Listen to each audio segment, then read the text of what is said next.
I worked shifts for 7 months, and during all that time, one line kept returning to my mind, almost like a shadow following me home. Every night, when I pushed open the door and stepped inside with tired hands and tired bones, my wife would look at me with the same expression, and she would say the same thing. "Give me all the money now." She never raised her voice. She never sounded angry.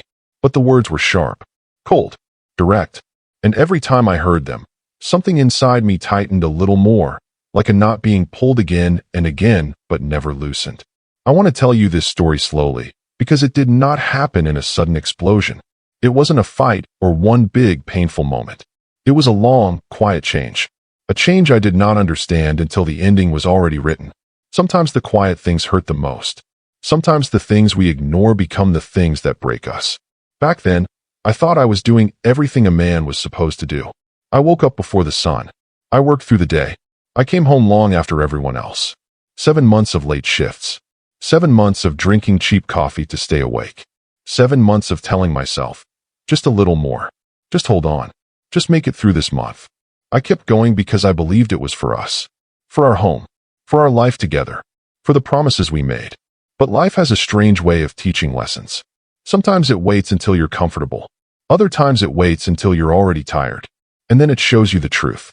The first month was simple. She asked for the money, and I gave it. She said she wanted to handle everything. She said it would make things easier. I thought she was trying to help. I thought maybe she wanted to take some pressure off me. She looked confident. She sounded sure. And I trusted her. That was the most natural thing for me. I loved her, and loving someone makes trusting feel easy, even when you don't realize what you're giving away. The second month, she didn't ask. She demanded. Not loudly. Not in anger. But with an expectation, like it was her right. Like my work, my sweat, my time belonged to her. She stood in the hallway, one hand on her hip, the other extended toward me. "Give me all the money." Her eyes didn't blink. They didn't soften. They didn't look at my tired face and see what I had carried through that long shift. They only saw what I brought in my pocket. I should have asked why. I should have asked what changed. But I didn't. I just nodded, reached into my wallet, and handed it over. By the third month, I felt a quiet weight inside me. Not anger. Not resentment. Just a heaviness. A small worry I couldn't quite name. Sometimes I would lie awake after work, staring at the ceiling, trying to make sense of the feeling. But I always told myself the same thing. It's just money. It's just temporary. We are married. We share everything. But deep down, a part of me knew something wasn't right. I just didn't know how to admit it, not to her, and not to myself. The fourth month was when I began noticing her behavior. She was spending more time on her phone. She stepped into the other room to take calls. And when she returned, she always seemed distant. Not upset. Not emotional. Just far away, like her mind was somewhere else. When I asked if everything was okay, she always answered quickly. Too quickly. Everything is fine. The kind of answer that closes the conversation before it even begins. But I pushed the thought aside. Maybe she was stressed. Maybe she was lonely while I worked so much. Maybe she was carrying her own burdens that she didn't want to share. Marriage was supposed to be teamwork. And I thought the best way to be supportive was to be silent when she needed space. By the 5th month, the money was going somewhere I didn't understand. Bills were paid, but only just. Groceries became cheaper. She stopped cooking on some nights and told me to bring food from work. When I asked where the rest of the money was going, she gave me a look. Not angry, just cold. A look that said, "Why are you questioning me?" And I backed down. Because I didn't want to fight. I didn't want to be the man who comes home arguing after long hours. But the truth is, silence can become a habit. And once it becomes a habit, it becomes very hard to break. The 6th month was when the loneliness settled in. I felt it every morning as I left for work in the dark. I felt it every night as I walked home. I felt it even when we sat in the same room. She was there. I was there. But we were not together. Not really. Not the way we used to be. The space between us felt bigger than the walls of our home. And I did not know how to cross it. Around this time, the small things became louder. The things that didn't matter before suddenly mattered. The way she avoided eye contact. The way she checked her phone at the table. The way she stopped asking about my day. The way she talked less, smiled less, cared less. Or maybe I imagined it. Maybe I just needed her warmth more because I had none left in me. One night, I came home, exhausted, hands shaking from the weight of the shift. I opened the door quietly, hoping she was asleep so I could just collapse into bed. But she was sitting on the sofa, the room dark except for the glow of her screen. She didn't turn her head when I came in. She didn't smile. She only said the same line, as if it were the only thing she needed from me. Give me all the money now. She didn't ask if I was okay. She didn't ask if I ate. She didn't ask how work was. She only asked for the money. And that night, something inside me cracked quietly. It wasn't a loud break. It was a soft one, the kind that leaves you numb. I reached into my pocket, put the money on the table, and walked past her without a word. I didn't have the energy to talk. I didn't have the energy for anything. When I lay down, I stared at the wall for a long time. I don't know how long. My body was tired, but my mind wouldn't stop.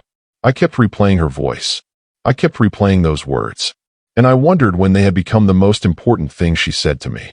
I didn't sleep much that night. I kept thinking about the man I used to be. The man she fell in love with. A man who laughed easily. A man who made plans for the future. A man who believed in partnership and trust. Somewhere along the way, that man faded. And I didn't know how to bring him back. By the 7th month, I was a ghost in my own home. I walked in. I handed over the money. I ate alone. I slept beside someone who felt like a stranger. I told myself this was just a phase, that things would get better. That she would smile at me again. That she would touch my hand the same way she used to.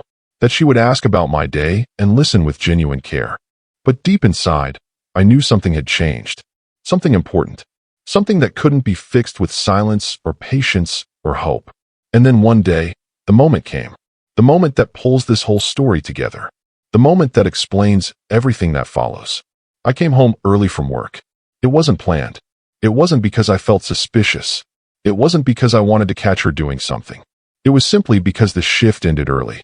A machine broke down. They sent us home. I didn't think anything of it. I just walked home like always, tired, ready for a shower and some sleep. But as I got closer to the house, I heard something. A voice. A man's voice. Not loud. Not aggressive. Just speaking. Calmly. Comfortably. Like he belonged there. I froze at the door. My heartbeat slowed. My breath caught in my throat. There are moments in life when your body understands the truth before your mind allows it. Moments when everything inside you stops, like the world is holding its breath with you. I stood there with my hand on the doorknob, unable to move. Part of me didn't want to open the door. Part of me wanted to walk away, pretend I didn't hear anything. But the larger part, the part that had been quietly breaking for months, pushed me forward. I opened the door slowly. The living room was a mess of small details my brain captured all at once. Her shoes on the floor. A jacket I didn't recognize. The smell of cologne that wasn't mine. Her laugh. A soft, warm laugh she hadn't used with me in months. She was sitting across from him. She looked relaxed. Alive. Happy. And the sight hit me harder than any shout, any argument, any betrayal I could have imagined. She hadn't looked at me like that in a long time. But she looked at him that way. With light in her eyes. With softness in her face. With interest. When she finally noticed me standing there, her expression changed. Not to guilt. Not to fear. But to annoyance. Like I had interrupted something important. Oh, she said. You're home early. Just that. Nothing else. No explanation. No discomfort. Not even a tiny attempt to pretend. The man stood up. He didn't look guilty either. He looked at me with a calm expression, one that made me feel like I was the stranger in my own home. I asked one question, the only one my mouth could form. What's going on? Neither of them answered at first. They looked at each other, as if deciding who should speak. As if I didn't deserve an immediate answer. As if I was an uninvited guest. Finally, she spoke. It's not what you think. The oldest, most predictable line in the world. And yet hearing it felt like a knife sliding quietly into my chest. I didn't shout. I didn't accuse. I didn't ask for details. I just stood there, waiting for the truth that I already knew deep inside. She told me he was just a friend. She told me he was helping with something. She said it with the same tone she used when she asked for my money. Calm, direct, without emotion. But as I looked at them, at the small distance between their bodies, at the way her hands rested comfortably in her lap, at the way he stood close, too close, I knew she was lying. And the worst part, I didn't even feel shocked. I felt tired. Just tired. Because I realized the betrayal didn't start that day. It started months ago. Quietly. Slowly. In the nights, she turned away from me. In the money she took without explanation. In the look she stopped giving me. In the silence that grew between us like a wall. This scene, standing there in the doorway with two people looking at me like I was the one intruding. This was just the final confirmation of a truth that had been living in my home long before I discovered it. When I stood there in that doorway, watching the two of them look at me like I was a stranger stepping into their private moment, I felt something shift inside me. It was a strange feeling, one I had never felt before. It wasn't shock. It wasn't anger. It wasn't even sadness. It was a kind of emptiness, as if something that had been holding me up for months finally let go. My legs felt weak. My hands felt cold. My mind felt strangely quiet, almost peaceful, the way a room feels just before a storm breaks. I didn't say anything. I didn't move toward them or away from them. I just stood there and looked at her. I looked at the woman I had shared my life with. The woman I had trusted. The woman I had worked 7 months of hard shifts for. I searched her face for something familiar. A softness. A guilt. A sign that she still cared. But all I saw was a kind of restless irritation, like she wanted this moment to pass so she could return to whatever she had been doing. The man finally picked up his jacket. He mumbled something about needing to leave. She nodded at him, and he walked past me without making eye contact. He didn't apologize. He didn't try to explain. He acted like I was invisible, and that, for some reason, hurt more than anything else. When the door closed behind him, the silence in the room felt heavy. Not the kind of silence that follows a fight. Not the kind that comes with tension. It was the kind of silence that comes from something breaking quietly. Something that can't be fixed with words. She didn't look at me. She sat on the sofa, staring at her phone again, like the moment didn't deserve her full attention. Like I didn't deserve her full attention. I finally spoke, though my voice didn't feel like my own. It felt thin, tired, distant. I asked her if she was going to explain anything. She didn't look up. She sighed, as if I was asking too much. Then she said she didn't owe me an explanation. She said I was overthinking. She said I was tired from work and imagining things. Her words were like cold water poured over my chest. Not painful, just cold, numbing. I realized then that she was not the same person I married. Or maybe she was, and I just never saw this side of her. Maybe love makes us blind to certain truths. Maybe trust makes us ignore small things that later grow into bigger things. Maybe we choose not to see what might hurt us. She finally looked at me, and when she did, her eyes were sharp. Not with emotion, not with fear, but with impatience. She asked me why I came home early. She asked why I didn't call first. As if I was the one who made a mistake. As if I was the one interrupting something innocent and normal. I tried to breathe slowly, but my chest felt tight. I felt a kind of sting behind my eyes. Not tears, just pressure. I sat down in the chair across from her, and I looked at her the way a man looks when he wants to understand what went wrong. The way a man looks when he is still hoping there is a reason that makes sense. She avoided my eyes. She kept scrolling on her phone, pretending to be busy. And the more I watched her, the more I realized I didn't recognize her anymore. Not her voice, not her expression, not her silence. It felt like I was living with a stranger who knew everything about me while I knew nothing about her. I asked her again what was going on. Not in anger, not loudly, just softly, gently, like a man asking for honesty for the first time in a long time. She finally put her phone down and told me the truth, though not in the way I expected. She didn't confess. She didn't break down. She didn't apologize. She simply said she wasn't happy. She said she felt alone. She said I worked too much. She said our life felt heavy. She said she needed attention, and she wasn't getting it from me. Her words felt like someone pressing down on an old bruise. A pain that was already there, just waiting to be touched. I told her I had been working for us. For our future. For a better life. I told her I was tired because I wanted to take care of us. She shrugged, like that didn't matter to her anymore. Like my effort was something she never asked for. She said she needed more than money. More than long hours. More than promises. She said she needed to feel wanted. She said she needed to feel alive.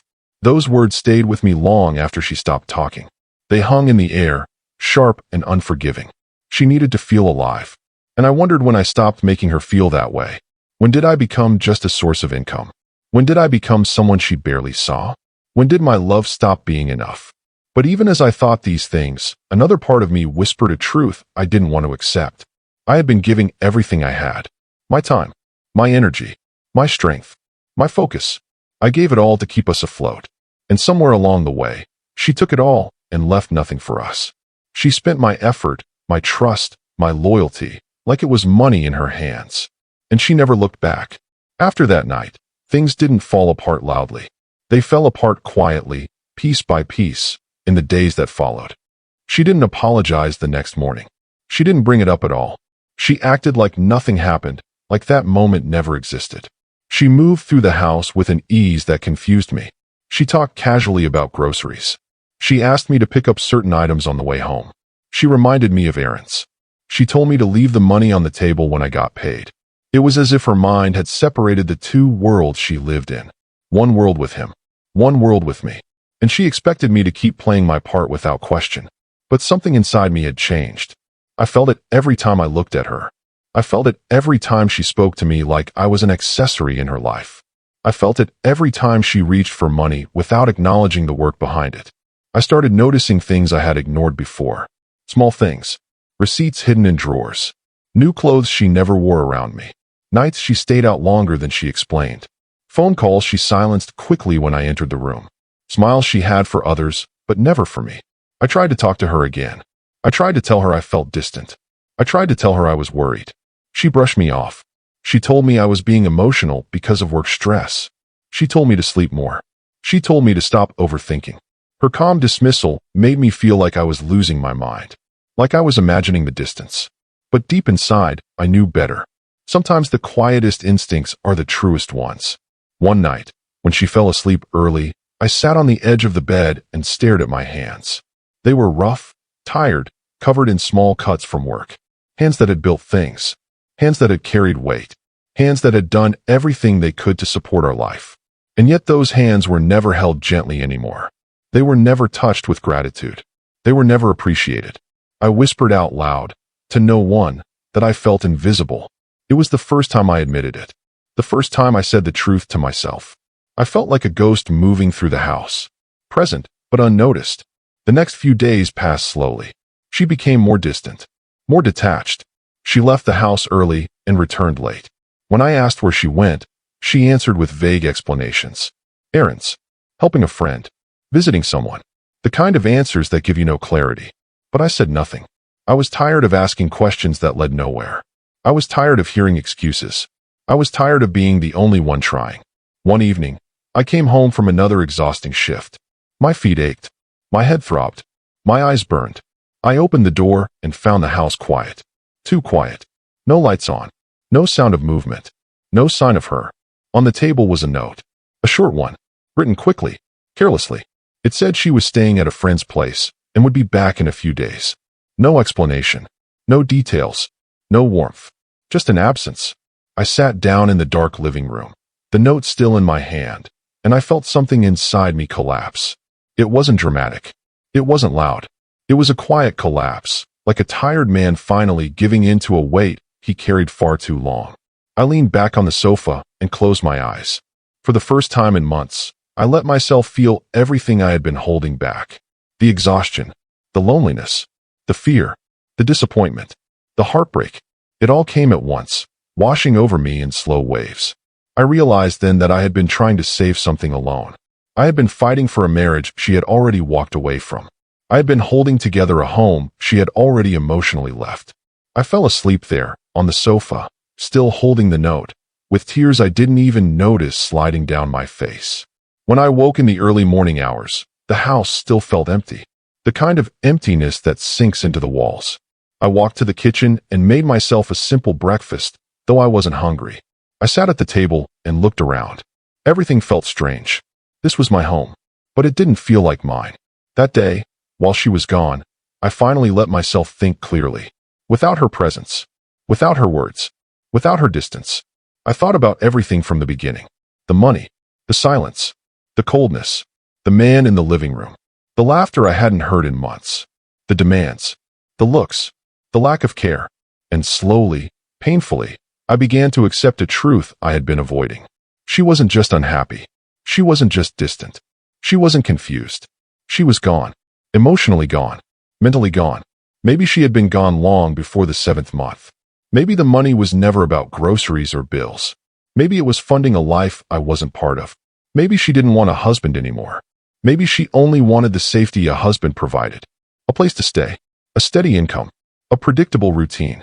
When I finally allowed myself to see this, to see the truth without covering it with hope or excuses, something in me grew stronger. Not out of anger, not out of revenge, but out of self-respect. A small piece of strength returned. Something I had lost while trying to carry everything alone. When she returned 3 days later, she walked into the house with the same expression she always had. Calm, unbothered, tired of questions she assumed I would ask. But this time, I didn't ask any. She looked at me, waiting for me to speak. But I stayed still, quiet, observing. And for the first time in a long time, I felt like I had control of my own voice again. When she came back after those 3 days, the house felt different. Or maybe I was the one who felt different. I watched her quietly as she moved through the doorway, placed her bag on the chair, and walked across the living room as if she had simply returned from a short walk. She didn't rush to speak. She didn't look guilty. She didn't seem nervous. She seemed almost comfortable, as if she expected everything to continue the same way it had before she left. She glanced at me sitting on the sofa, then looked away quickly, pretending she had something she needed to do. She walked to the kitchen. She opened a cabinet. She filled a glass of water.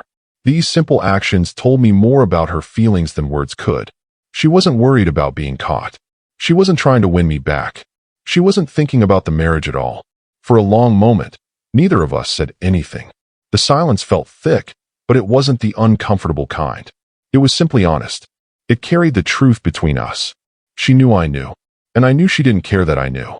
She finally spoke, but her voice was plain, almost casual.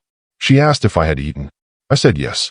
She nodded once, as if that was all that needed to be said. She took her glass of water, walked to the table, and sat down as if she was settling in for a normal evening. But nothing was normal anymore. I watched her movements carefully, not because I wanted to accuse her or confront her, but because I was trying to understand something. I was trying to see who she had become, or maybe who she had been all along. The woman sitting at the table was not the woman I used to know. Her eyes carried no warmth. Her presence carried no comfort. Her silence carried no love. And yet, she still sat there like everything was perfectly ordinary. I didn't ask where she had been. I didn't ask who she had stayed with. I didn't ask what she had been doing. I realized something important in those 3 days she was gone. Every time I asked a question, I received an answer that felt like a lie. And every answer pushed me further into confusion. So this time, I didn't ask anything. I simply observed. She studied me for a moment. She seemed uncomfortable with my silence. Not because she felt guilty, but because she couldn't read me. She was used to me being predictable, tired from work, quiet, obedient, easy to control. But now, my silence wasn't submissive. It was aware. It was steady. It was different. And she felt that shift even if she didn't understand it fully. She tried to break the silence by asking about my shift, but her voice sounded forced, like she was trying to rebuild something she had already burned. I answered politely, but I didn't offer any extra words. I didn't tell her about the long hours or the exhaustion. I didn't tell her how work had drained me or how little sleep I had been getting. I kept my responses short, simple, neutral. She didn't like these short answers. I could see it in her shoulders, the small stiffening when she realized she wasn't going to lead the conversation back to the way things used to be. She finished her water and walked to the sink. She placed the glass down a little harder than necessary, not enough to make a sound, but enough for me to notice the irritation behind her calm expression. She turned to me finally and asked if everything was okay. The way she asked it was strange. Not like a wife asking her husband if he was hurting. It was more like someone checking if a tool was still functional. Her voice had no concern. It had no softness. Just curiosity mixed with control. I told her I was fine. My voice was calm, steady, emotionless. And in that moment, I wasn't lying. I wasn't okay emotionally. But I was fine in the sense that I had clarity I didn't have before. I had reached a point where pain had become familiar, and familiarity brought its own kind of calm. She didn't know how to respond to that. She stared at me for a few seconds, as if expecting something more, like an explanation or an apology or a reason for my silence. But I didn't say anything else. I didn't give her anything to work with. That night, she went to bed early. She didn't say goodnight. She didn't ask if I was coming. She simply walked to the bedroom and closed the door behind her.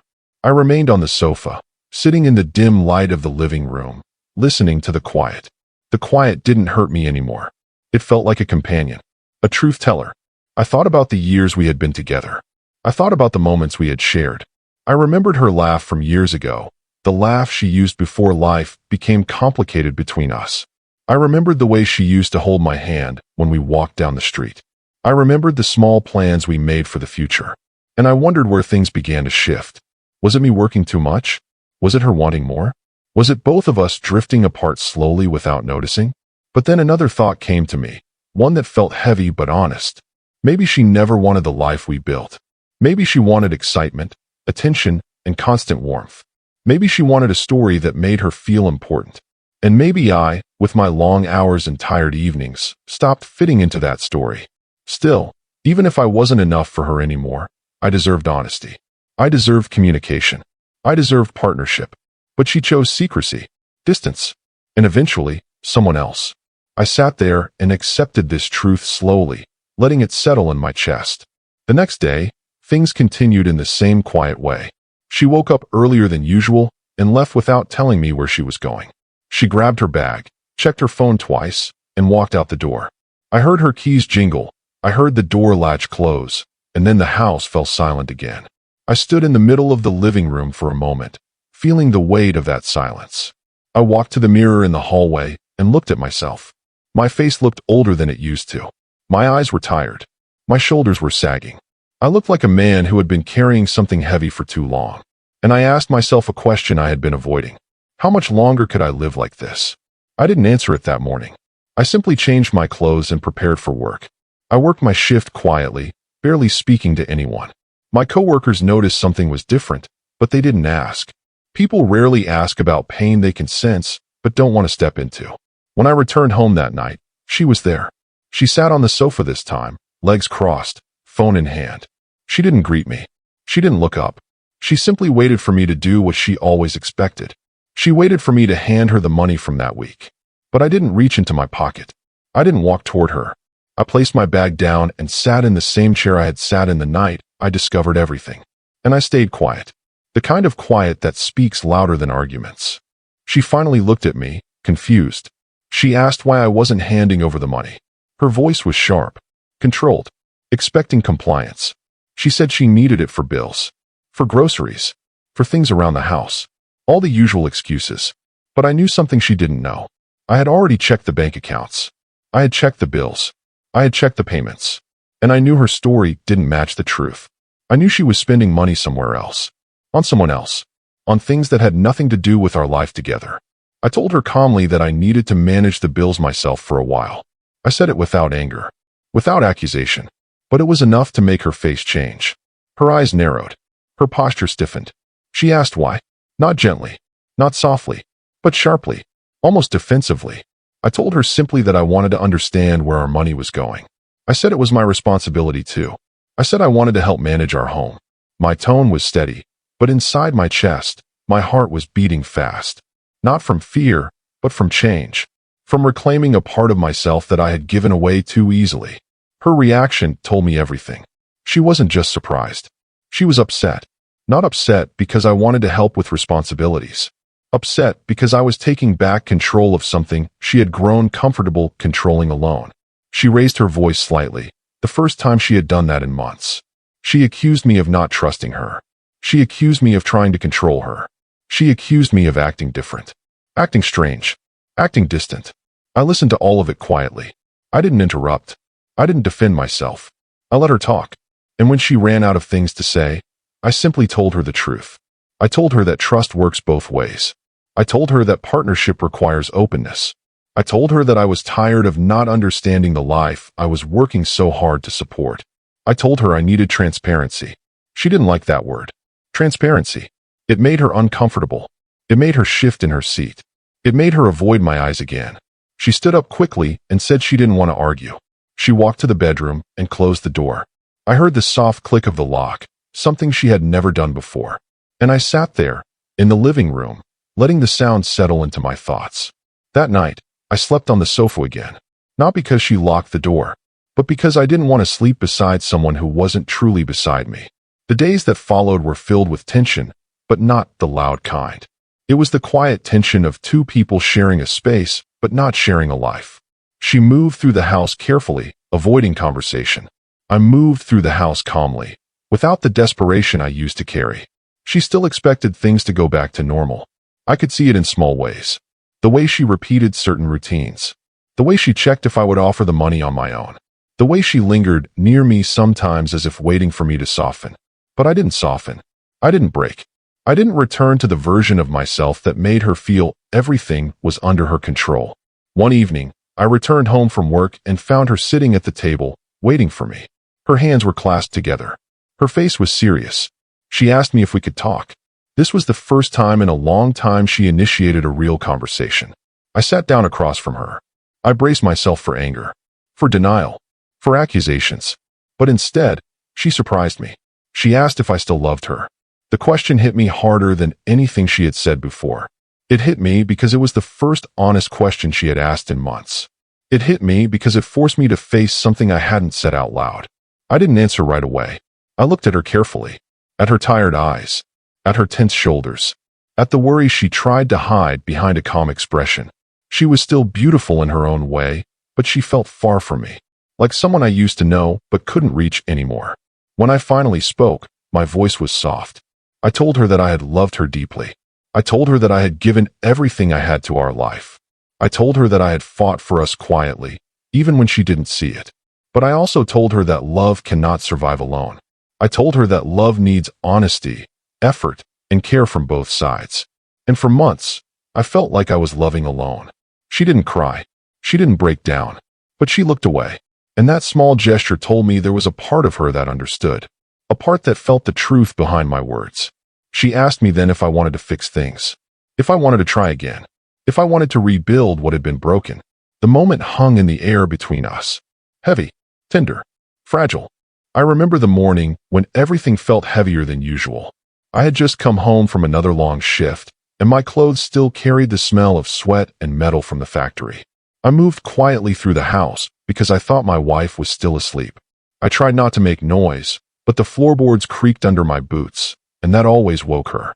She came out of the bedroom, her hair messy and her eyes half open, and she looked at me the way someone looks at a person they expect something from. There was no warmth in her voice. There was no softness in her face. She only asked, without even bothering to sit down, if I had the money for the month. It was strange how her voice sounded so empty. Like the question was just a routine she had to repeat, something she was used to saying without thinking. I handed her the envelope, the same way I did every month. No hesitation. No questions. Just like a man passing a toll at a gate he never gets to cross. She took the envelope without looking inside, almost like she already knew it would be enough, because she believed I would never fail her. I watched her walk away, and I felt something inside me shift. Something quiet but painful. A feeling that I had never been a husband to her, only a provider, a man whose value was counted in notes and coins. She went back into the bedroom, shutting the door behind her. I stood in the hallway for a long time, listening to the silence, trying to understand why the walls of my own home felt like they were pushing me out. My eyes were heavy, my body was exhausted, but sleep did not come easily. My mind kept turning over the same questions. Why did she never ask how I was doing? Why did she never sit beside me? Why did our conversations always begin and end with the same word, money? I lay down on the couch instead of going to the bedroom. It had become normal for me. I told myself it was because I did not want to disturb her sleep, but deep down I knew it was because I no longer felt welcome beside her. The couch was small, uncomfortable, and cold, but it held a strange kind of honesty. It did not pretend to be a place of comfort. It simply showed me the truth of what my marriage had become. I closed my eyes and tried to slow my breathing, but the thoughts kept coming. I wondered if my wife ever felt lonely. I wondered if she missed us, the version of us that existed before life became so tight and burdensome. I wondered if she remembered the early days, when we talked about our dreams, when she used to hold my hand and lean her head on my shoulder. Sometimes I felt like I was the only one holding on to those memories, like I was carrying a box of old photographs that she had already thrown away. I drifted in and out of sleep, the kind of sleep that does not rest the mind, only the body. When I finally woke up, sunlight was already sneaking through the curtains. My wife was in the kitchen, scrolling through her phone. She looked up at me and asked if I could pick up a few things from the store later. Her voice was flat, polite, but distant, like I was a neighbor doing her a favor, not her husband. I nodded. I always nodded. I had become an expert at agreeing to things without asking why. She went on with her morning, and I sat there wondering how long a man could keep giving without being seen. I loved her more than I could ever say out loud, but the love I was giving had nowhere to rest. It was like pouring water into a cup with a crack at the bottom. It kept leaking out, and I kept refilling it, never noticing how empty I was becoming. Later that afternoon, I went to work again. The factory floor was loud, filled with machines that never stopped humming and workers who rarely looked up from what they were doing. I had been doing double shifts for months, pushing my body past its limits because I wanted to make sure my wife never felt the pressure that weighed on me every day. I thought that if I gave her everything, she would feel safe, loved, and valued. But the more I gave, the more she seemed to drift away. That day, something unusual happened. During my break, I went to sit outside near the loading area. I liked the fresh air, even though it smelled faintly of diesel. A coworker named David sat down next to me. He was older, with gray hair and tired eyes. He had always been kind to me, even though we did not talk much. He asked me how things were at home. Simple question, nothing dramatic, but it made my chest tighten. I told him things were fine, because that was easier than explaining the truth. He nodded slowly, but he did not look convinced. He said he had noticed how often I worked extra hours, how I avoided taking days off. Then he said something that stayed with me for days. He said a man can break in silence long before anyone notices. And he said the worst kind of loneliness is the kind you feel when someone is sitting right beside you. I did not say anything back. I just sat there, staring at the ground, thinking about how accurately he had described my life. I had never told anyone about the distance in my marriage. I had always been careful to protect her image when I spoke to others. But hearing someone else recognize the cracks in my life made them real in a way I could not hide from anymore. When my shift ended, I walked home slowly. The streetlights made long shadows on the road, and the night air felt cold against my skin. As I got closer to the house, my steps grew heavier. I did not know what version of my wife I would meet when I opened the door, the silent one, the demanding one, or the one who barely noticed I was there. I wished, just for a moment, to meet the version of her I had fallen in love with, the one who laughed at my jokes, who touched my arms softly when she was trying to get my attention, who looked at me with eyes that felt like home. When I opened the door, she was sitting on the couch, typing on her phone. She did not look up. She did not greet me. She did not ask about my day. The only thing she said was that the bills needed to be paid soon, and she wanted to make sure I did not forget. Her voice was calm, almost bored, as if my entire life existed only to keep our finances running. I stood there, frozen for a moment. I wanted to say something, anything, to remind her that I was more than a bank account. But the words got stuck somewhere between my throat and my heart. I knew that if I spoke, my voice would crack, and she would see how fragile I had become. And I did not want to look weak in front of her. Not because she would judge me, but because I would judge myself. I went to the kitchen, poured a glass of water, and leaned against the counter. I could hear her phone notifications echoing through the living room. The sound felt like pebbles hitting a window over and over again, small but impossible to ignore. I wanted her to look at me the way she looked at that screen. I wanted her attention, her care, her curiosity. But wanting something does not make it real. After a few minutes, she got up and went to the bedroom. The door closed behind her. And once again, I found myself alone in the quiet spaces of my own home, feeling like a stranger passing through. That night, as I lay on the couch again, I felt something shift inside me. Not anger, not resentment, something quieter, something sadder. A realization that I had been living on hope alone. Hope that things would get better. Hope that she would notice me again.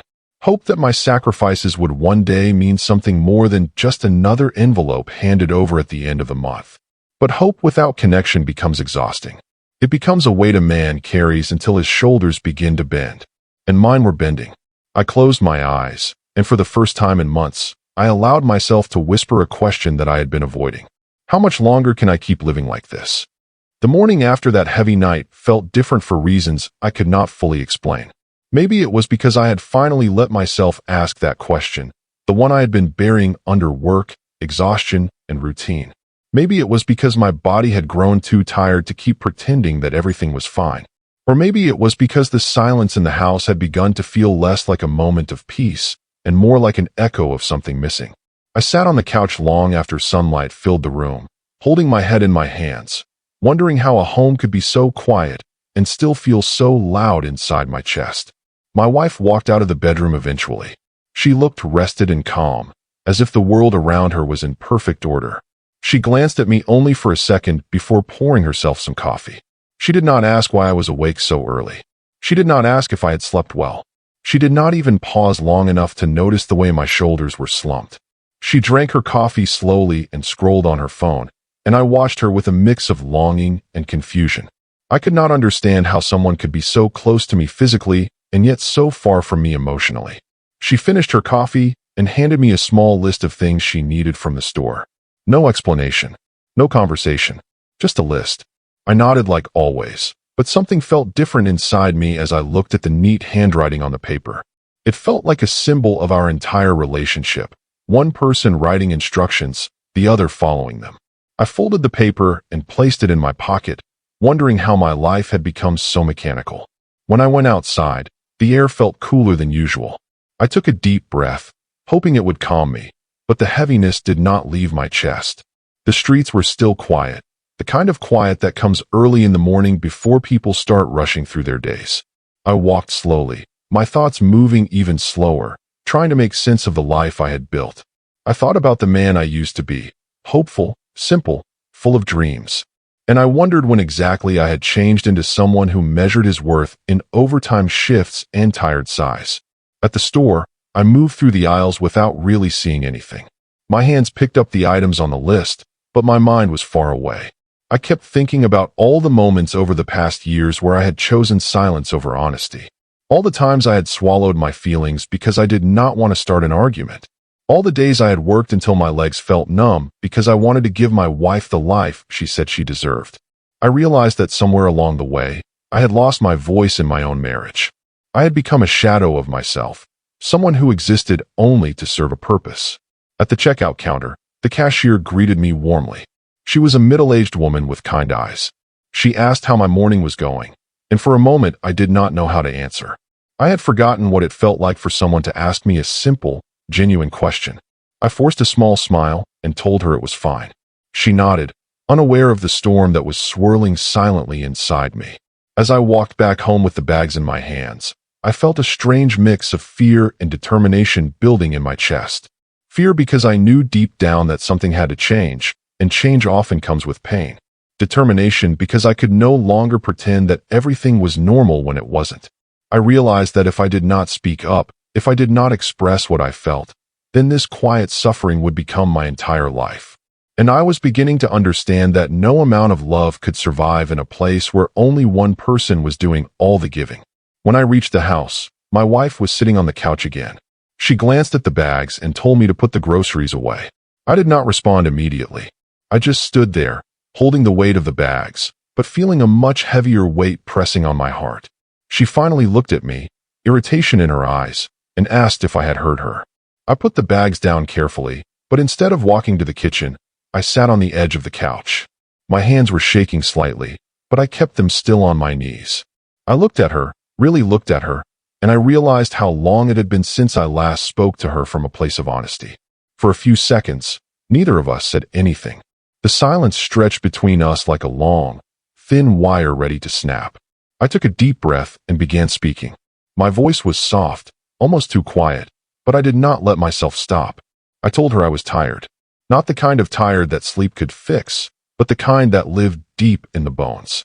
I told her I felt alone in our marriage, even though she was sitting right beside me. I told her that I missed us, the real us, the version of us that used to talk, laugh, and care for each other. I told her that I felt invisible, like my presence mattered only for the work I did and the money I earned. Her expression changed gradually. At first, she looked confused, then defensive, then almost offended. She asked why I was saying all this out of nowhere. She asked if I was trying to blame her for my own emotional weakness. She asked if I had been talking to someone else, as if the only reason I could feel this way was because someone had put the idea into my head. Her reaction hit me harder than any argument ever could. I realized, in that moment, that she had no idea who I was anymore, and maybe she had not known for a long time. I tried to explain again, more gently this time, but she cut me off. She said she did not have time for emotional drama.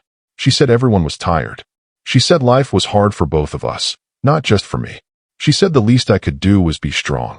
I felt something inside me break quietly, the way thin glass cracks under pressure. Not loud, not dramatic, just a clean, painful split. I stood up slowly, unsure of what to do next. My voice shook when I told her I was not trying to fight. I only wanted to be heard. I wanted to feel like my feelings mattered. I wanted to believe that I was more to her than a paycheck. She crossed her arms and looked away, brushing off my words as if they were nothing but an inconvenience. I walked to the kitchen in silence and put away the groceries. My hands moved automatically, placing things where they belonged. But my mind was somewhere far away, watching the life I had built crumble in slow motion. I wanted to cry, but the tears would not come. I wanted to shout, but I had spent so long being quiet that I no longer remembered how to raise my voice. When everything was put away, I sat at the kitchen table and stared at my hands. They looked tired, worn out from months of labor and years of trying to hold on to something that was slipping away. I heard my wife moving about in the living room, but each sound made me feel more distant, as if the house itself was telling me that we were no longer connected. I sat there for a long time, the same question repeating in my head, the same one that had followed me through the night. How much longer can I keep living like this? Hours passed, and the day moved forward, but nothing inside me settled. I went to work again that evening, my body moving through the motions, my thoughts lost somewhere in the fog. The factory lights felt harsher. The machines sounded louder. The hours felt longer. Every time I closed my eyes, I saw the look on my wife's face, the way she dismissed my feelings as if they were a burden to her. During my break, I went outside again. The sky was dark, and the air smelled of distant rain. I leaned against the wall and let the cool breeze touch my face. I felt more alone in that moment than I had felt in years. But somewhere beneath that loneliness, something else began to form. Something faint, something fragile, a sense that I could not keep silent anymore. Not if I wanted to save my marriage. Not if I wanted to save myself. Not if I wanted to feel like a living, breathing human being again. And in that quiet moment, standing under a dark sky, I made a promise to myself. I would not let silence be the story of my life anymore. Whatever came next, I would face it, even if it hurt, even if it changed everything. Because sometimes, the only way to find yourself again is to stop disappearing. The next morning, I woke up with a kind of heaviness that felt different from simple exhaustion. It was the kind of weight that settles deep inside the chest, the kind that makes every breath just a little harder, as if the air around you has thickened. I sat up on the couch slowly, rubbing my eyes, trying to steady myself before I stood. The sunlight coming through the window looked the same as every other day, but something inside me had changed. I could feel it. A quiet shift, a realization that I could no longer ignore. My wife walked out of the bedroom, already dressed, already focused on whatever she had planned for the day. She barely looked at me before asking if I was going to work later. Her tone was casual, almost indifferent. I told her yes, even though she did not wait for my answer. She moved around the kitchen, opening cabinets, closing drawers, preparing her morning routine. It struck me how smoothly she moved through her life without ever stopping to glance at me for more than a second. I wondered if she even knew the sound of my voice anymore. I watched her for a moment, not with anger, but with a kind of sadness that felt like standing in an empty room that used to be filled with laughter. I remembered the early years, the mornings when she would greet me with a smile, when she would slide her hands around my waist and tell me she missed me even though I had only been gone for a few hours. I remembered the warmth of those moments, the simple closeness we used to share. Now it felt like those memories belonged to someone else's life. I got up slowly and walked to the kitchen. I told her quietly that we needed to talk. The words felt strange in my mouth, as if I was speaking a new language. She paused for only a moment before saying she did not have time for a long conversation. She said she had errands to run and things to do. I nodded, even though something inside me tightened a little more. I wanted to tell her that our marriage mattered more than errands. I wanted to tell her that I mattered more than her schedule, but the expression on her face told me that, at least for that moment, she would not hear me. She left the house soon after. I watched her walk out the door without looking back. The sound of it closing behind her felt final, like a door closing in a long hallway with echoes that stretched far into the distance. I sat alone in the silence, letting the air settle around me. I felt tired, not from lack of sleep, but from carrying feelings for so long without a place to put them. I kept thinking about the conversation we had the previous day. I thought about the defensiveness in her voice, the disbelief in her eyes when I tried to express my feelings. It occurred to me that she had grown used to me being strong, always calm, always steady, always reliable. Maybe she had forgotten I was human. Maybe she had forgotten I could break too. By the time evening approached, I had to get ready for my shift. I dressed slowly, my mind somewhere far away, caught between hope and fear. I kept thinking about how I would try again, how I would find another moment to speak to her honestly. I was determined not to give up on us, even if the path forward felt unclear. At work, things looked the same, the harsh lights, the noise of the machines, the smell of oil and metal, but I felt disconnected from everything around me. My hands moved automatically, but my mind kept drifting. I thought about my wife more than anything else. I wondered if she was home yet. I wondered if she was thinking about our conversation. I wondered if she felt even a fraction of what I felt. During my break, I sat alone outside again. The air was cool, and the sky was beginning to darken. I leaned against the wall and tried to slow my breathing. A part of me wanted to talk to someone, to let out the storm that had been building inside me for months. But another part of me held back, afraid of how vulnerable I would feel if I let the words escape. After a while, David, my older coworker, stepped outside. He noticed the expression on my face immediately. He did not ask direct questions, but he stood near me quietly, offering silent company. Sometimes that was all a man needed, someone to stand nearby, someone who understood without needing explanations. After a few minutes, he said softly that some storms happen inside a man before they ever show on his face. His words hit me deeper than he could have known. I nodded, but I did not speak. I did not trust my voice at that moment. He placed a hand on my shoulder, gave a small squeeze, and walked back inside. For the first time in a long time, I felt a small sense of comfort. Not because the pain had disappeared, but because I realized I was not completely invisible in the world. When my shift ended, I walked home slowly. The streets were quiet, the kind of quiet that feels heavy and thoughtful. I looked up at the sky and wondered if something soft was waiting for me at home, something that would reassure me that the world was not as cold as it felt that morning. I hoped maybe she had thought about our conversation. Maybe she had realized that I was not trying to blame her, only trying to reach her. But when I opened the door, I found her sitting on the couch with her arms crossed and a frustrated expression on her face. She asked why I had brought up those things the day before. She said she had been thinking about it and felt it was unfair of me to accuse her of not caring. She asked how I could say I felt alone when she was right there, living under the same roof. Her words stung, not because they were sharp, but because they showed how deeply disconnected we had become. She believed physical presence meant emotional closeness. I knew better.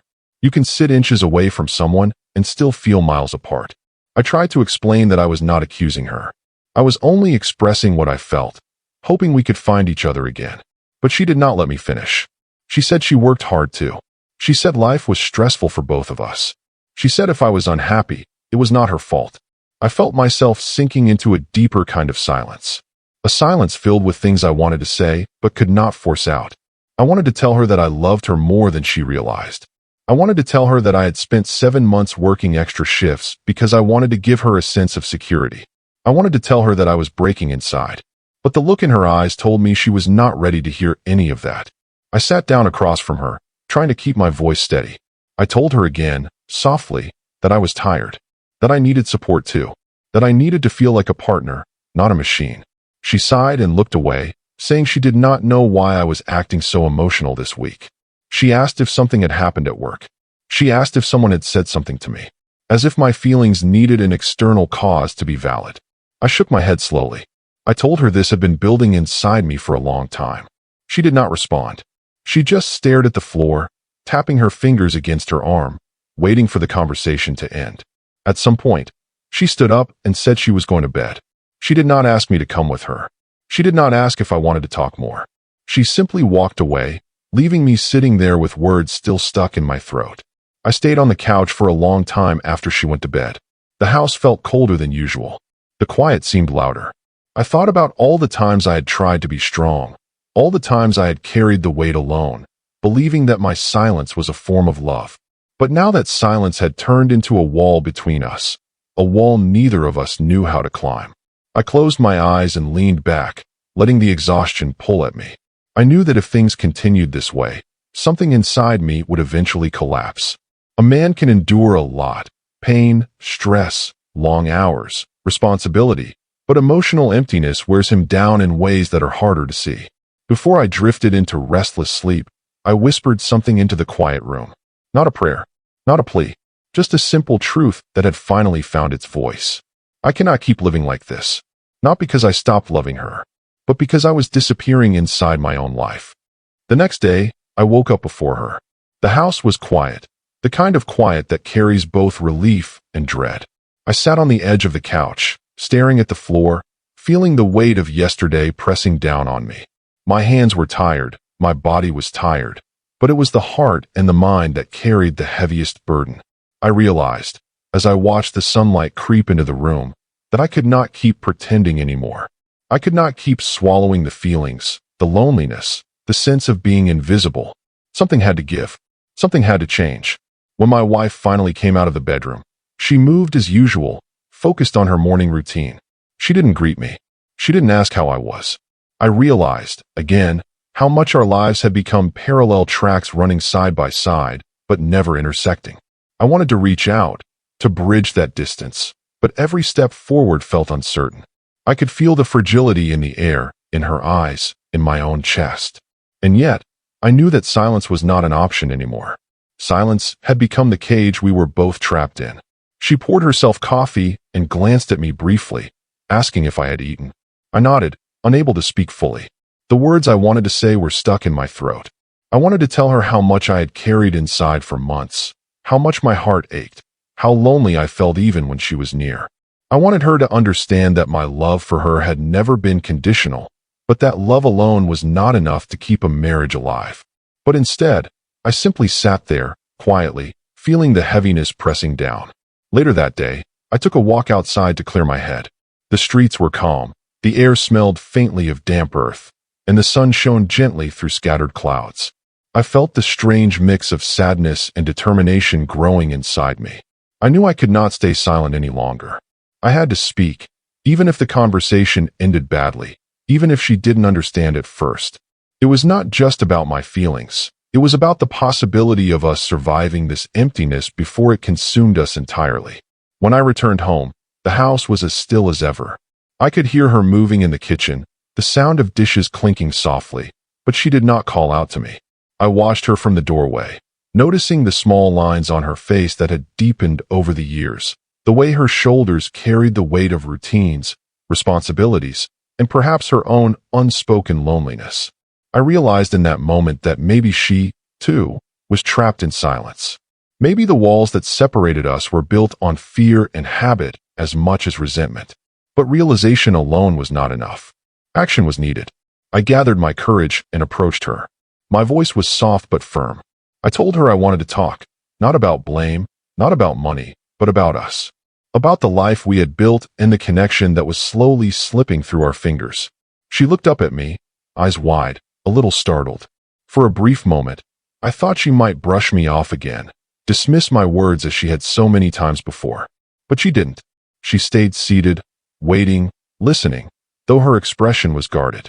I spoke slowly, carefully, making each word count. I told her how lonely I had felt, how invisible I had been, and how desperately I wanted us to find each other again. I told her I was not angry, just weary from carrying everything inside. I told her that I had been working extra hours not because I loved money, but because I loved her and wanted to give her comfort. I told her that I missed her, not just the person she had become, but the person I had fallen in love with, the warmth, the laughter, the care that had once made our home feel like a sanctuary. She remained quiet for a long time. Her fingers traced the rim of her coffee cup as if she were trying to find the right words. Finally, she spoke, softly, almost a whisper. She said she hadn't realized how much I had been holding inside. She said she didn't know I felt so alone. She said she thought I was fine because I never complained, never raised my voice, never asked for help. Her voice trembled slightly, and for the first time in months, I saw a flicker of vulnerability in her eyes. We sat together for hours, talking slowly, carefully, about everything and nothing at the same time. There were tears, yes, quiet ones, the kind that seeps silently out of your eyes without fanfare. There were pauses, long stretches of silence, where we simply looked at each other and tried to understand. I realized that this was what connection felt like after months of absence, a tentative, fragile rebuilding of trust and attention, brick by brick, word by word. As the evening drew on, we moved closer to each other on the couch, not touching yet, but closer than we had been in months. I could feel the tension slowly easing, replaced by a cautious hope that maybe, just maybe, we could repair what had been broken. I realized that love was not only about grand gestures or endless giving. It was about noticing each other, about being present, about acknowledging the weight each of us carried silently. That night, before sleep claimed me, I lay on the couch with my eyes open, thinking about the long road ahead. I knew it would not be easy. Old habits die hard. Silent walls take time to dismantle. But for the first time in months, I felt a small, steady warmth in my chest. A sense that speaking my truth had not destroyed us, had not pushed her away. It had opened a door, even if just a crack, that could one day lead to understanding, closeness, and healing. I closed my eyes and whispered into the dark room, not to anyone in particular, just to the quiet space that had carried me for so long. I whispered a promise to myself, a vow I intended to keep no matter how hard the journey. I would no longer disappear. I would no longer let silence define my life. I would speak, feel, and seek connection, even when it scared me, even when it hurt. Because a life lived quietly, alone in the company of someone else, is not truly living at all. And in that quiet, I felt the smallest, most fragile sense of hope begin to bloom inside me. A hope that perhaps tomorrow, we would take another step closer. That perhaps, little by little, we could find each other again. The following days felt like walking on a tightrope. Each step required careful balance, each word measured, each silence observed. I knew I could not rush things, but neither could I return to the patterns that had brought us to the brink of distance. Every morning, I would wake up and watch my wife move around the house, noticing the little things, the way she tucked her hair behind her ear, the soft hum she made when she brewed coffee, the faint crease of worry between her brows. These small observations became my compass, reminding me that she was still here, still present, still reachable. One afternoon, after work, I decided to try something different. I set the groceries on the kitchen counter and called out to her. She came in from the living room, raising an eyebrow, as if surprised I had spoken her name so deliberately. I smiled, the kind of small, genuine smile that carried no agenda. I told her I wanted to make dinner tonight. Not just for us, but with her.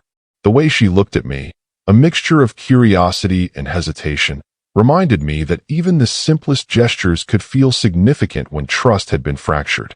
We cooked together quietly, chopping vegetables, stirring pots, and occasionally sharing glances that seemed to bridge the distance we had carried for months. The first words were tentative, but then they grew into small confessions, light laughter, and the kind of gentle teasing we had once shared effortlessly. I realized in those moments that connection was not about grand declarations. It was about presence, attention, and shared effort. Even doing something as ordinary as making a meal together became an act of love, an act of repair. After dinner, we sat at the table, not rushing, not distracted, just present with each other. I told her about small moments at work that had made me think of her, like the way sunlight had fallen on the factory floor, or how a coworker had reminded me that people notice more than we realize. She listened, her eyes softening, and she shared her own small moments, things she had noticed while I was away, things she had kept to herself because she thought they were unimportant. For the first time in months, I felt the distance shrink, even if only slightly. That night, as we prepared for bed, I felt a cautious optimism stirring inside me. I knew that our road would be long, that some days would be harder than others, that there would still be moments of misunderstanding and frustration. But for the first time in a long while, I also knew that we could walk that road together, that we could rebuild what had been lost if we remained willing to see each other, to hear each other, and to care for each other beyond the routines and responsibilities that had once defined us. I lay awake that night, listening to the quiet hum of the house, the familiar creaks of the floorboards, and the soft rhythm of her breathing from the bedroom. For the first time in months, I felt a kind of peace, not complete, not permanent, but real and fragile. A sense that maybe, just maybe, the walls between us could come down, brick by brick, if we were patient, honest, and brave enough to keep trying. The next morning, I woke with a renewed sense of purpose. I told myself I would not let the weight of unspoken feelings build again. I would speak, I would listen, I would notice, and I would cherish. Life was too short to live in quiet suffering. Love, I realized, was not about enduring alone. It was about being present, being vulnerable, and being willing to show up even when it hurt. Over the weeks that followed, small changes began to take shape. Our mornings became less rushed, our conversations more thoughtful. We laughed at small things again, like a joke that landed poorly or a clumsy mistake in the kitchen. We held each other more, not out of obligation, but because we wanted to. I noticed her noticing me. She noticed my exhaustion, my efforts, my emotions. And slowly, I began to feel seen again. There were still moments of tension, moments when old habits crept in, when silence threatened to dominate. But now we had a language for our struggles, a way to navigate the storm without letting it destroy us. I learned that love was not passive. It required constant attention, honesty, and courage. It required being willing to stand in your own truth while allowing the other person to stand in theirs. One evening, as we sat together on the couch after a long day, I reached for her hand. She hesitated for a moment and then let me hold it, the warmth of her fingers grounding me in a way I had almost forgotten was possible. I realized that marriage, like life, was not about perfection. It was about showing up, about enduring together, about finding beauty in the small, ordinary moments that make existence meaningful. The kind of beauty that cannot be measured by money or comfort, but only by presence, understanding, and love. As I drifted to sleep that night, I whispered a quiet promise to myself. A promise that no matter how long the road ahead, I would keep walking it with her. I would keep speaking, keep listening, and keep noticing. Because I had learned the most important lesson of all, a life without connection, without being seen and heard by the person you love, is a life half-lived. And I would no longer accept half of anything. The days turned into weeks, and the weeks into months. Each day was still imperfect, but it was full of small victories, a shared laugh, a hand held at the right moment, a conversation that built bridges rather than walls. I realized that rebuilding a relationship was not a single dramatic event. It was hundreds of quiet choices, repeated daily, that gradually created something strong, something alive, something worth holding on to. And in those choices, in those quiet moments, I found myself again. Not the man who only provided, who only endured, who only sacrificed, but a man who loved, who felt, who hoped, who connected.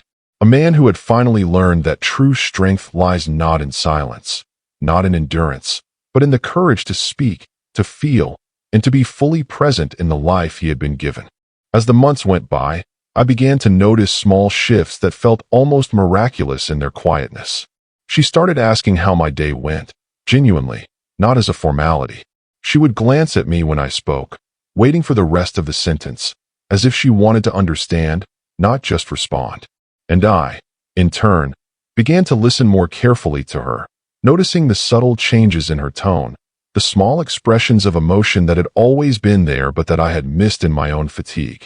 We were learning each other again, like explorers in familiar but changed territory. One evening, I came home from work later than usual, exhausted, aching in muscles I had pushed too hard. I walked quietly through the door, expecting the usual routine, her preoccupied with tasks, me slipping silently into my own corner. But that evening was different. She was sitting at the kitchen table, her hands folded, waiting for me. She looked up when I entered, and a small, tentative smile crossed her face. "How was your day?" she asked softly. I paused, startled by the simple question, and then felt a warmth spreading through me. I told her, truthfully, about the long hours, the fatigue, the little frustrations, and she listened. She did not interrupt. She did not judge. She simply listened. And I realized how long it had been since someone had done that for me. How long it had been since I had felt heard. Later that night, after the dishes were done, we sat on the couch. The lights were low, the quiet comforting rather than suffocating. I reached for her hand, and she did not pull away. We sat there for a long time, just holding hands, letting the world shrink to that single, shared moment. I felt something shift inside me, an easing of tension, a release of the constant worry and heaviness I had carried for months. And in that stillness, I realized that healing was not a single event, but a process, slow and gentle, requiring patience, courage, and openness. As time went on, I began to notice changes in myself too. I was more present, more willing to speak, to express what I felt without fear of dismissal or anger. I understood that my voice mattered, that my needs were valid, and that expressing them did not diminish my love for her. It strengthened it. And she, in turn, began to acknowledge her own role, recognizing that our marriage was not just about what I could provide, but about what we could create together. Slowly, the balance that had been lost began to restore itself, not perfectly, but sincerely. One quiet Sunday morning, we sat together at the kitchen table drinking coffee. She looked at me and said something simple, almost offhand, but it carried a weight I will never forget. "I've missed this us." The words were soft, yet they resonated through me like a bell, clear and honest. I nodded, feeling tears prick my eyes, and told her I had missed it too. We didn't need to say more. The silence between us was full, not empty. And in that fullness, I felt something profound: hope, love, and the quiet certainty that we could face the future together, stronger and more aware than before. Even the small arguments that arose were different now. We argued, yes, but differently. There was no shouting, no dismissal, no invisible walls built from unspoken grievances. Instead, there was listening, compromise, and the effort to understand. We learned to navigate conflict without losing ourselves or each other. And each time we succeeded, even in a small way, it reminded me that a relationship is not static. It is a living, breathing thing that requires care, attention, and commitment every single day. As I reflect on those months, I see the moments that shaped us, the shared meals, the late-night talks, the small gestures of consideration, the willingness to listen and to be vulnerable. I realize now that the most important lesson I learned was that love is not enough by itself. Love must be expressed, nurtured, and witnessed. Silence, even when well-intentioned, can be more destructive than anger. Presence, honesty, and the courage to be seen are the true pillars of connection. I remember one evening when we were sitting on the porch, watching the sun dip below the horizon. The sky was painted in shades of gold and purple, and the world felt quiet, almost sacred. She leaned her head on my shoulder, and I felt the slow, steady beat of her heart against mine. In that moment, I understood something I had long forgotten. Intimacy is not only physical. It is emotional, spiritual, and present. It is knowing and being known, feeling and being felt, giving and receiving in equal measure. And I realized that after months of silence, struggle, and doubt, we had finally begun to rediscover it. The journey was far from over. There would be more challenges, more misunderstandings, more moments where fatigue and routine threatened to overwhelm us. But I knew we had built something more resilient than before, a foundation of communication, empathy, and mutual respect. And that foundation, I understood, would carry us forward in ways that money, material comfort, or convenience never could. I thought back to those long months when I worked shifts, exhausted, and returned home to a silence that felt heavier than any physical labor. I thought about the nights when I lay awake, wondering if I mattered, wondering if my love was enough, wondering if we were slipping further apart with every unspoken word. And I realized that those moments, painful as they were, had shaped me. They had forced me to confront my own vulnerability, my own need to be seen, and my own responsibility to speak my truth. Without them, I might never have learned the value of presence, honesty, and connection. And so, as I sit here reflecting on our journey, I carry a quiet gratitude for the pain, the struggle, and the moments of doubt.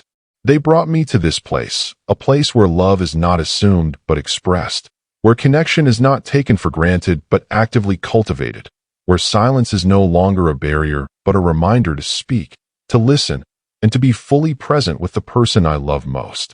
The months turned into a full year, and with each passing day, I felt myself slowly changing. I was no longer the man who carried everything silently, who believed endurance alone was proof of love. I had learned that endurance without expression is empty, that sacrifice without connection is hollow. I had learned that love is an active practice, a series of choices made every single day to see, hear, and honor the other person. And most importantly, I had learned that a relationship, no matter how long it has lasted, is never guaranteed. It must be cared for, nurtured, and never taken for granted. One morning, I woke to her voice beside me, soft and gentle, asking how I slept. I realized in that moment how small gestures, simple words, could carry more weight than any grand declaration. I told her honestly. I slept well because I felt present, because I felt seen, because I knew that we were finally walking together on the same path.